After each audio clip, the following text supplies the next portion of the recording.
কবুল করো, ইনশাল্লাহ দেখবেন ওই একটা সেজদা যদি কবুল হয়ে যায় আল্লাহ পাক আপনার সব গুনাহ মাফ করে দিবেন ইনশাল্লাহ। নামাজটা ছাড়েন না, যত পাপ করছেন করেন, আমি বলি নামাজ ছাড়েন না, ইনশাল্লাহ একদিন নামাজই আপনাকে পাপ থেকে বের করে আনবে ইনশাল্লাহ।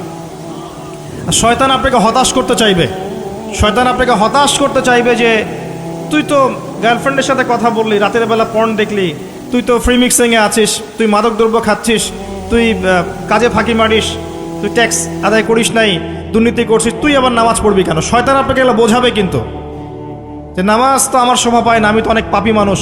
এই ধোকায় পা দিবেন না। আপনি নামাজ কন্টিনিউ করতে থাকেন, ইনশাল্লাহ আল্লাহ পাক আপনাকে পাপ থেকে বের করে আনবেন ইনশাল্লাহ। ওই নামাজটা যদি ছেড়ে দেন তাহলে আর কোনো হাতিয়ার বাকি থাকবে না। আর আপনি যত পাপ করেন না কেন মায়ুস হবেন না, মন ছোট করবেন না। আপনার একটা সেজদা, যে সেজদা আপনি চোখের পানি ঢেলে দিয়েছেন আল্লাহর কাছে,